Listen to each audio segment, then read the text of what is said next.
오늘 새벽에 함께 봤던 말씀인데요. 하나님이 보여주신 분명한 비전을 향해 힘써 나가려고 하다가도 생각지 못한 장벽에 막혀 난감할 때가 있습니다. 하지만 하나님은 그 순간에 우리와 함께 하시며 난관을 넘게 하십니다. 3차 전도여행을 마친 바울은 예루살렘으로 돌아가서 최종적으로 로마에 이르길 원했습니다. 그런데 바울의 여정은 첫 단계부터 꼬이기 시작하죠. 에베소 사람들이 몇몇 사람의 선동 때문에 바울 일행의 적대감을 나타내기 시작했습니다. 바울은 예루살렘에 가기로 작정한 후 난처한 일을 겪는데요. 바울이 예루살렘으로 가기로 작정하면서 한 말은 무엇인지 21절 말씀, 21절 같이 읽겠습니다. 이 일이 있은 후에 바울이 마게도냐와 아게냐를 거쳐 예루살렘에 가기로 작정하여 이르되 내가 거기 갔다가 후에 로마도 보아야 하리라. 바울이 한 말은 예루살렘에 갔다가 그리고 후에 로마도 보아야 하겠다 이렇게 이야기를 합니다. 바울은 3차 전도여행을 다 마치고 예루살렘으로 가기로 작정합니다.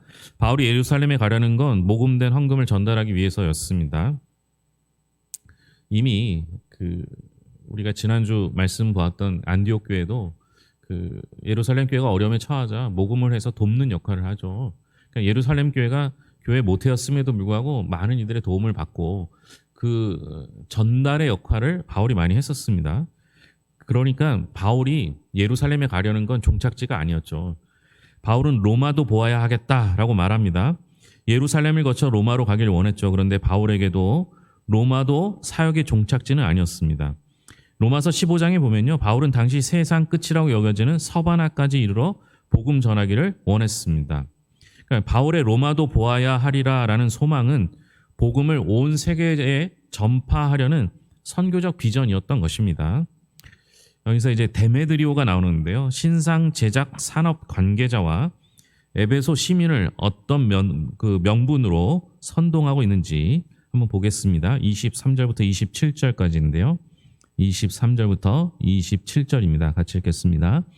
자기를 돕는 사람 중에서 23절입니다. 그때쯤 되어 이 도로 말미암아 적지 않은 소동이 있었으니 즉 데메드리오라 하는 어떤 은장색이 은으로 아데미의 신상 모형을 만들어 직공들에게 적지 않은 벌이를 하게 하더니 그가 그 직공들과 그러한 영업하는 자들을 보아 이르되 여러분도 알거니와 우리의 풍족한 생활이 이 생업에 있는데 이 바울이 에베소뿐 아니라 거의 전 아시아를 통하여 수많은 사람을 권하여 말하되 사람의 손으로 만든 것들은 신이 아니라 하니 이는 그대들도 보고 들은 것이라. 우리의 이 영업이 천하여질 위협이 있을 뿐 아니라 큰 여신 아데미의 신전도 무시당하게 되고 온 아시아와 천하가 요하는 그의 위협도 떨어질까 하노라 하더라. 그러니까 바울이 복음을 전한 게 아데미 신상 제작 산업뿐만 아니라 아데미 종교 자체를 위협하고 있다라면 선동한 것이죠. 바울이 로마로 가는 길이 순탄치 않습니다. 바울은 예루살렘으로 돌아가기 전에 에베소에 머물러 마지막으로 제자들의 믿음을 굳게 하려고 했습니다. 그런데 그곳에서 대소동이 일어납니다. 아데미 신상 모형을 팔아서 큰 이익을 챙기던 데메드리오라는 사람이 바울의 전도 활동으로 인해 생업이 끊어질 위기에 처하자 직공들과 영입하는 자들을 선동했습니다. 분명히 선동했다라고 돼 있죠. 그러니까 바울 때문에 아데미 신전도 무시당하고 그들의 영업에도 큰 손실이 있다라는 겁니다. 데메드리오는 사회의 공공선을 위해서가 아닌 아데미 신상 카르텔의 지극히 사적인 유익을 보전하기 위해서 에베소 시민들을 시위의 도구로 활용했던 것입니다. 이 내용은요. 이제 후에 다시 나오는데요. 바울이 연극장으로 들어가지 않은 이유는 무엇인지 30절, 31절입니다. 30절, 31절 같이 읽겠습니다. 바울이 백성 가운데로 들어가고자 하나 제자들이 말리고 또 아시아 관리 중에 바울의 친구된 어떤 이들이 그에게 통지하여 연극장에 들어가지 말라 권하더라. 바울은 들어가려고 했죠. 근데 못 들어간 이유가 먼저 바울의 제자들이 못 들어가게 했고요. 그 다음에 바울의 친구된 아시아의 관리 중에 바울의 친구된 이들이 만료했기 때문입니다. 이 당시에요. 에베소의 연극장 한 2만 4천 명 정도 관객을 수용할 수 있었다고 합니다. 성난 에베소 시민이 바울과 동행했던 마게도냐 사람 가이오와 아리스다고를 붙잡아 이곳 연극장으로 데려갔죠. 그리고 연신 큰 소리로 외치기 시작했습니다. 하지만 이 연극장에 모인 사람들이 무슨 이유 때문에 그들을 잡아왔는지를 정확하게 말하지 못해요. 그러니까 의견이 일치돼서 모인 게 아니라 어, 선동에 의해서 모인 사람들이죠. 많은 사람들이 모였는데 의견의 일치나 어떤 합리적인 것들을 때문이 아니라 그냥 계속 말하는 게 선동이거든요. 그냥 감정을 건드려서 그곳에 모이게 한 거예요. 그런데 각각의 생각이나 뭐 이런 것들이 다르기도 하고 왜 모였는지도 모르는 사람들에게는 감정을 툭 건드리면 그것이 큰 소동으로 일어나거든요. 바울은 말에 능한 사람이었어요. 그러니까 바울은 자신이 들어가서 해결하려고 했던 거죠. 근데 여러분, 이렇게 합리적이지 않고 감정에 의해 모인 사람들은 올바른 말을 들을 준비가 되어 있지 않아요. 그렇죠? 그러니까 막 감정이 상해 있는데 화가 났는데 거기다가 합리적이고 논리적인 이야기를 한다고 해도 안 듣게 되어 있다라는 거예요. 그래서 일단 바울이 그곳에 들어가는 것 자체가 별로 의미가 없는 일이다라는 거고요. 이것을 잘 파악하고 있는 아시아 관리와 제자들이 바울의 연극장 입장을 만류했던 겁니다. 저는 이게 참 힘든 것 같아요. 지금 바울이 복음을 전하다 이런 일을 당하잖아요. 근데 바울이 직접 당한 게 아니라 자신들과 함께 했던 사람이 그 안에 들어가서 피해를 입고 있어요. 그럼 여러분 같으면 어떻게 하시겠어요? 제가 이 말씀 준비하면서도 제일 힘들었던 게 바로 이 부분이었던 것 같아요. 저 같았으면 들어갔을 거라고 생각해요. 왜냐하면 믿음이 있다면 하나님께서 그곳에 들어가도 보호해 주실 것이고 혹 보호하지 않는다 하더라도 복음을 위해서 죽을 수 있다면 그렇게 해야 되는 게 맞다고 생각을 하거든요. 그런데 하나님께서 제자들과 아시아의 관리들, 그러니까 저는 이 두 가지가 중요하다고 보는데요. 제자들만 만류한 게 아니라 아시아의 관리들이 함께 만류했을 때 때로는 그것을 하나님의 음성으로 들을 수 있는 냉정함이 좀 필요한 것은 같아요.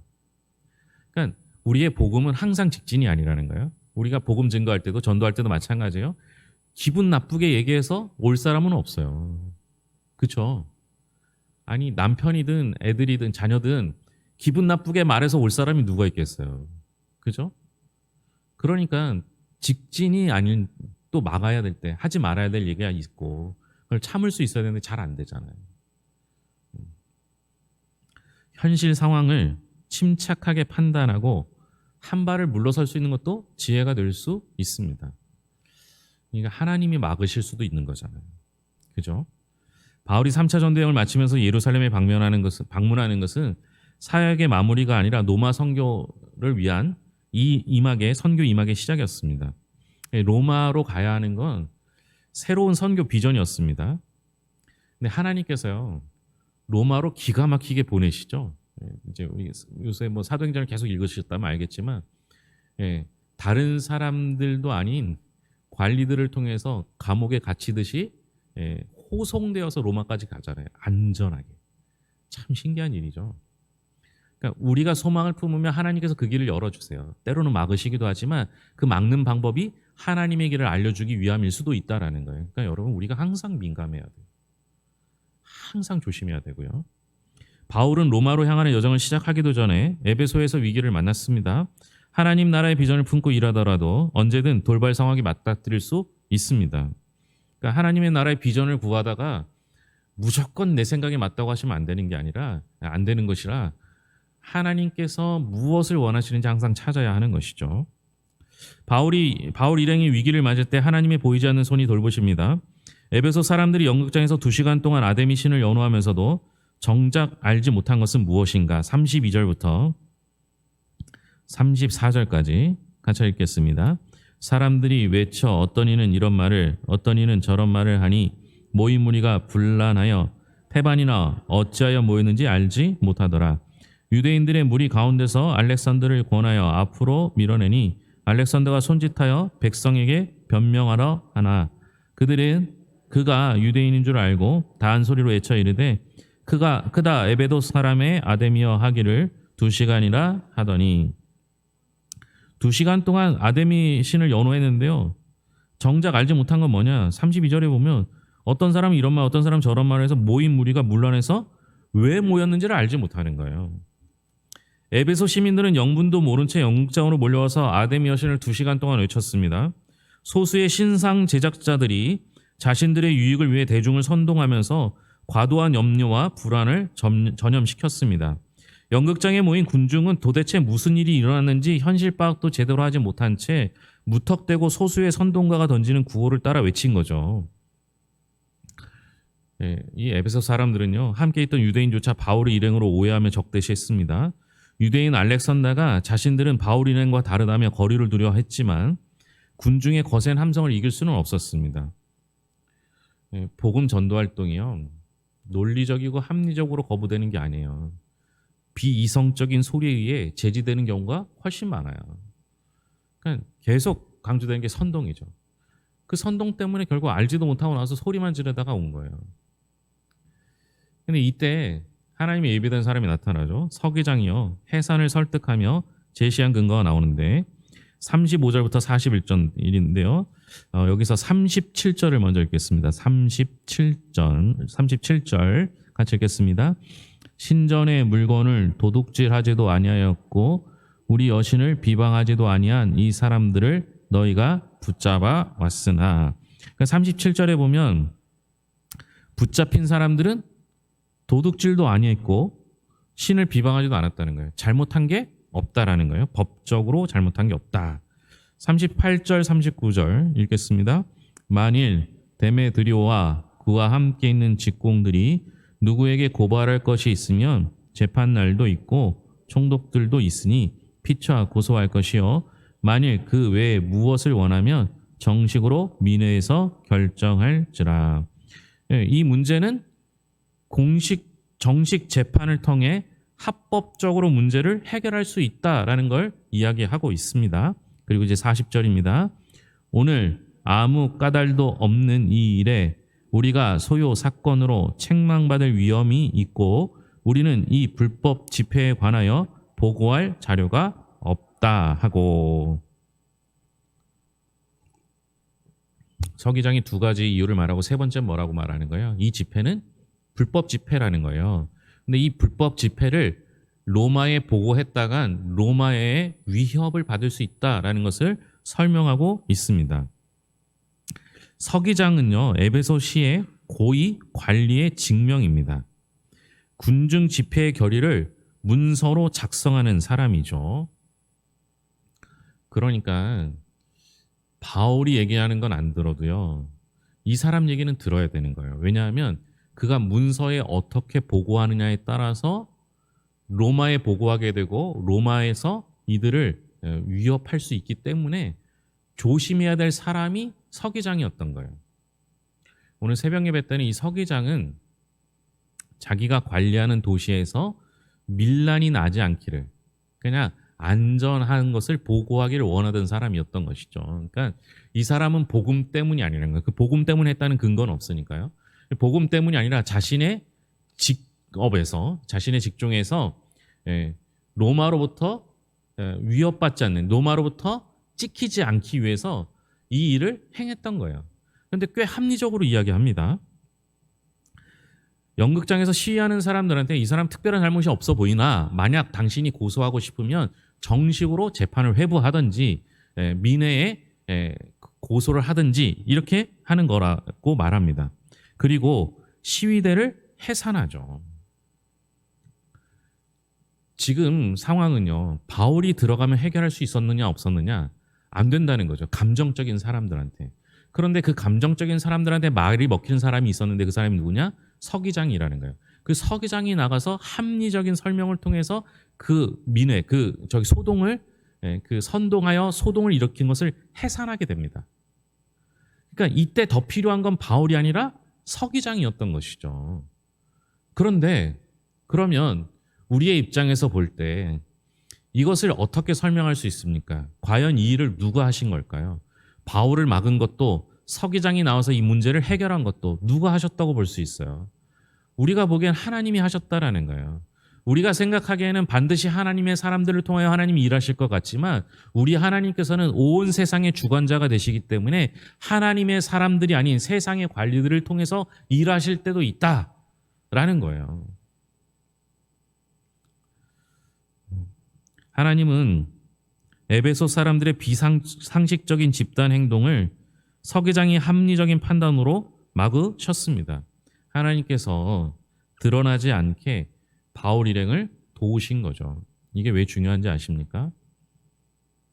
바울이 나중에 여러 가지 문제로 잡히게 되고 재판을 받게 되고 그리고 바울이 그중에 로마 시민이라고 말하여 로마에 가서 재판받기를 원해서 아까도 말씀드렸지만 로마로 호송하게 됩니다. 복음의 루트가 아니라 세상의 루트를 통해서 로마까지 가게 되는 걸 경험하게 돼요. 복음을 전하는 사람이 자신의 의지가 아닌 공권력의 의지에서 로마까지 가게 되는 경우를 어떻게 이해할 수 있었을까요? 지금 이 사건 아닙니까? 하나님이 세상의 공직자를 사용해서 바울을 막아주신 거예요. 바울을 도와주신 거예요. 그렇다면 하나님께서 막으시고 도와주신 그 바울을 하나님께서 인도하심에 따라 세상의 공권력을 가지고 로마까지 가게 하신다. 바울이 이해할 수 있었던 것이죠. 하나님은 우리가 생각하는 것보다 훨씬 더 계획적이시고 훨씬 더 세밀하십니다. 그 하나님의 손길을 경험하기 위해서는요. 제가 생각하기에 가장 좋은 방법은 잠시 기다리는 거예요. 잠시 참아보는 거예요. 급하게 행동하지 않는 거예요. 그게 하나님의 길을 물을 수 있는 유일한 방법인 것 같아요. 왜냐하면 여러분, 내가 급하게 생각하면 결국 내 생각대로 할 때가 많아요. 그런데 잠시 기다려보면 내 주변의 사람들을 통해서 말씀하실 때도 있고 하나님께서 이미 다 준비해 놓으신 계획대로 인도하실 때가 있거든요. 그러니 저보다 성격이 급한 분들도 있지만 저만큼이라도 좀 참아보고 기다려보고 하나님께 기도하는 시간을 가져보시는 게 훨씬 더 중요할 것 같습니다. 하나님은 우리를 인도하시는 분이시기 때문에 때로는 태산을 넘어 헝곡에 가시기도 하지만 때로는 주저앉히셔서 기도하게 하실 때도 있다라는 사실을 기억할 수 있기 바랍니다. 기도하겠습니다. 하나님 아버지 감사합니다. 하나님의 말씀을 통해 우리가 세상에서 힘을 얻고 하나님 말씀을 통해 세상을 변화시키길 소망합니다. 그러나 그 방법은 우리가 정하지 못합니다. 바울은 에베소에서 예루살렘으로, 예루살렘에서 다시 로마로 가길 원했는데 그 모든 과정은 하나님께서 준비해 주신 인도하신 길이 있었습니다. 그 길을 이해시키기 위하여 밀란도 나게 하시고 문제를 믿는 사람들이 아닌 서기장이 해결하는 것도 보게 하셨습니다. 때론 우리가 해야 할 일을 잠시 멈추고 기도하고 때론 주저앉아서 눈물 흘리며 하나님께 구하여야 할 때가 있음을 기억하게 하여 주시옵소서. 직진만이 답이 아니라 잠시 멈추는 것, 잠시 돌아서는 것도 배울 수 있게 하여 주시옵소서. 하나님 아버지, 누구에게나 지혜롭게 하여 주시옵고 그 지혜로움을 통하여 하나님 나라를 꿈꾸는 이들이 되게 하여 주시옵소서. 오늘도 무더위 속에서 고통받았던 영혼들 붙잡아 주시옵고 하나님이 주시는 시원한 해결책을 경험케 하여 주시옵소서. 날마다 주 앞에 엎드려 기도하는 영혼들 되길 소망하며 모든 것을 예수님의 이름으로 기도합니다. 아멘.